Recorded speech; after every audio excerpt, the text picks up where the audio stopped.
Assalamualaikum warahmatullahi wabarakatuh. Pada kesempatan kali ini saya menceritakan kisah sosok pahlawan nasional yang bernama Kiai Haji Raden Asad Syamsul Arifin. Pada setiap tanggal 10 November bangsa Indonesia memperingati Hari Pahlawan. Hal tersebut sebagai upaya mengingat dan meneladani perjuangan beliau serta kiprah sejumlah kalangan terhadap bangsa dan negara. Di edisi spesial ini, sejumlah kiai dan ulama yang meraih gelar pahlawan nasional akan ditampilkan agar menjadi inspirasi bagi generasi muda selanjutnya. Ada sejumlah pahlawan nasional yang telah mendapatkan pengakuan dari negara. Salah satunya adalah Kiai Haji Asad Syamsul Arifin Situbondo. Kiai Asad, demikian biasa warga memanggil, merupakan anak pertama dari pasangan Kiai Haji Syamsul Arifin dan Nyai Siti Maimunah yang berasal dari Pamekasan. Diketahui memiliki satu saudara adik yaitu bernama Kiai Haji Abdurrahman. Kiai Asad lahir pada tahun 1897 di Makkah, tepatnya di Kampung Syihib Ali, yang berdekatan dengan Masjidil Haram ketika kedua orang tuanya menunaikan ibadah haji dan bermukim di sana untuk memperdalam ilmu keagamaan Islam. Dengan demikian ada darah bangsawan pada diri Kiai Asad yang berasal dari kedua orang tuanya. Sang ayah yaitu Raden Ibrahim Kiai Haji Syamsul Arifin, merupakan keturunan dari Sunan Kudus. Dan sang ibu Nyai Siti Maimunah yang masih mempunyai keturunan dari Sunan Ampel. Ketika berusia 6 tahun, Asad kecil diantarkan ke Pamekasan untuk tinggal di pondok pesantren Kembang Kuning. Sedangkan adiknya, Abdurrahman yang saat itu masih berusia 4 tahun dititipkan kepada Nyai Salhah yang merupakan sepupu Nyai Siti Maimunah yang tinggal di Makkah. Setelah 5 tahun tinggal di Pamekasan, Asad kecil diajak sang ayah untuk pindah ke Pulau Jawa yang pada saat itu masih berupa hutan belantara, tepatnya di daerah Sukorejo, Banyu Putih, Situbondo untuk menyebarkan agama Islam di daerah sana. Di sana, sang ayah membangun sebuah pondok pesantren sebagai tempat untuk berdakwah. Pemilihan tempat tersebut bukan tanpa alasan melainkan atas saran dua ulama dari Semarang yaitu Habib Hasan Musawa dan Kiai Asadullah. Awal pembangunan pesantren hanya terdiri gubuk yang terbuat dari kayu kecil, musala, dan asrama santri yang pada saat itu masih dihuni oleh beberapa orang saja. Seiring berjalannya waktu dengan banyaknya santri yang berdatangan untuk belajar ilmu agama, maka pada tahun 1914 pesantren tersebut dikenal dengan nama Pondok Pesantren Salafiyah Syafi'iyah Sukorejo Situbondo. Dari pesantren hingga Makkah, Kiai Asad sejak kecil sudah mendapatkan ilmu agama dari ayahnya yang merupakan ulama. Setelah beranjak remaja, sang ayah mengirimnya untuk belajar di sebuah pondok pesantren tua yang didirikan tahun 1785 di Banyuanyar, Pamekasan. Selama 3 tahun belajar di pesantren tersebut dari 1910 sampai tahun 1913 Kiai Asad diasuh oleh Kiai Abdul Majid dan Kiai Abdul Hamid, yang merupakan masih keturunan pendiri pesantren, yakni Kiai Haji Itsbat Hasan. Setelah selesai belajar di pesantren Banyuanyar, Asad muda dikirim lagi oleh ayahnya ke Makkah untuk menjalankan ibadah haji sekaligus memperdalam ilmu agama. Belajar intensif di Madrasah Salatuyah, sebuah madrasah yang sebagian besar murid dan guru-gurunya berasal dari Melayu. Menimpa pengetahuan agama secara serius bersama ulama terkenal, baik dari ulama Al-Jawi maupun ulama Timur Tengah. Di antara gurunya adalah Syekh Abbas Al-Maliki, Syekh Hasan Al-Yamani, Syekh Muhammad Amin Al-Qutbi, Syekh Hasan Amasat, Syekh Bakir Yogyakarta, Syekh Syarif As-Sinkiti. Sepulangnya dari Makkah, tidak langsung meneruskan pesantren ayahnya. Akan tetapi mengembara di berbagai pondok untuk memperdalam ilmu lagi. Antara lain di pesantren Tebuireng Jombang asuhan Kiai Haji Hashim Asy'ari, pesantren Demangan, Bangkalan asuhan Syekhona Khalil, pesantren Panji Buduran, pesantren Tetango Sampang, dan Sidogiri Pasuruan. Ketika nyantri di pesantren Syekhona Khalil, termasuk santri andalan, suatu hari pada tahun 1924 Masehi, saat Syekhona Khalil memanggil untuk ditugasi mengantarkan sebuah tongkat dengan pesan Quran Surat Taha ayat 18 hingga 21 kepada Kiai Haji Hashim Asy'ari di Tebuireng Jombang. Selang beberapa bulan di akhir tahun 1924 kembali memanggilnya untuk mengantar tasbih dan berzikir, Ya Jabar Ya Qahar. Ketika Syekhona Khalil memberikan tasbih itu, Kiai Asad meminta agar dikalungkan di lehernya. Dirinya menjaga dengan sangat baik amanah dari sang guru dan memberikan tasbih itu kepada Kiai Haji Hashim Asy'ari sebagai tanda memberi restu akan berdirinya Nahdlatul Ulama. Bisa dikatakan bahwa Kiai Haji Asad Syamsul Arifin adalah penyampai pesan cikal bakal berdirinya Nahdlatul Ulama. Sepeninggalan sang ayah, Kiai Haji Raden Syamsul Arifin pada tahun 1951, kepengasuhan pesantren Salafiyah Syafi'iyah diberikan kepada Kiai Asad. Di bawah asuhannya pesantren mengalami perkembangan cukup pesat, sehingga pada tahun 1968 berdirilah sebuah universitas Syafi'iyah dengan fakultas tarbiyah dan fakultas dakwah di daerah pondok tersebut. Tidak berhenti sampai di situ, Kiai Asad mendirikan sekolah menengah pertama SMP, sekolah menengah atas SMA, pada tahun 1980. Kemudian kemajuan yang lainnya juga ditunjukkan pada 1985 dengan berdirinya sebuah sekolah dasar SD.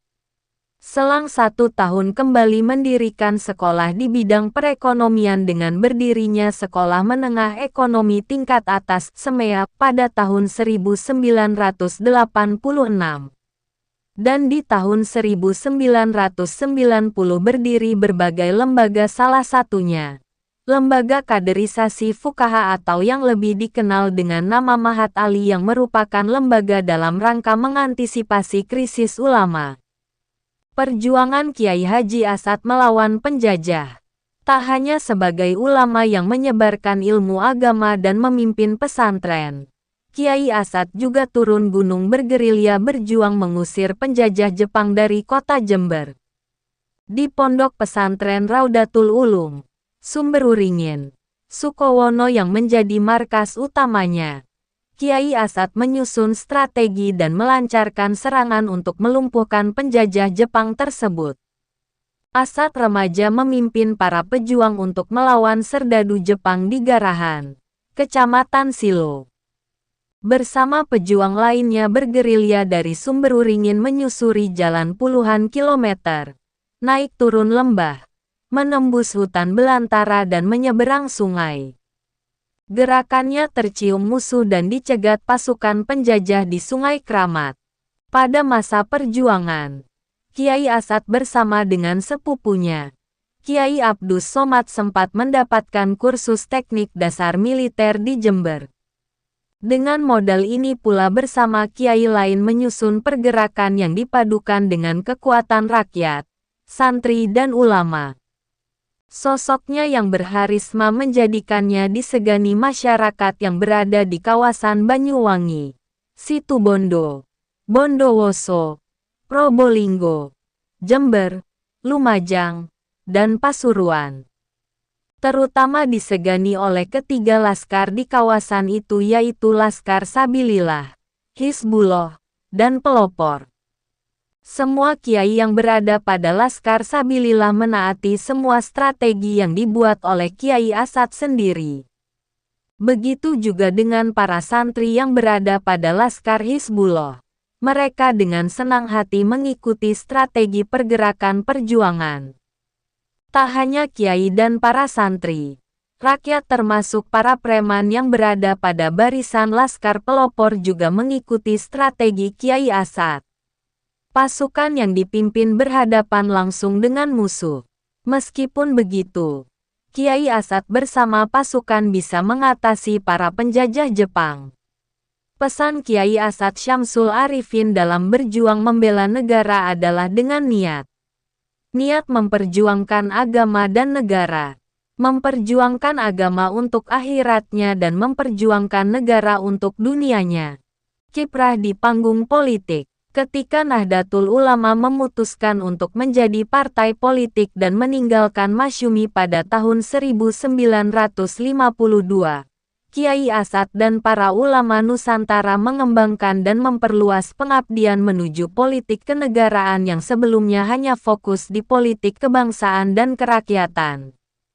Bahkan pada tahun 1957 sampai 1959 Kiai Asad menjadi juru kampanye Partai Nahdlatul Ulama dan dipercaya mengemban amanat sebagai penasihat pribadi Wakil Perdana Menteri kala itu, Kiai Haji Idam Halid.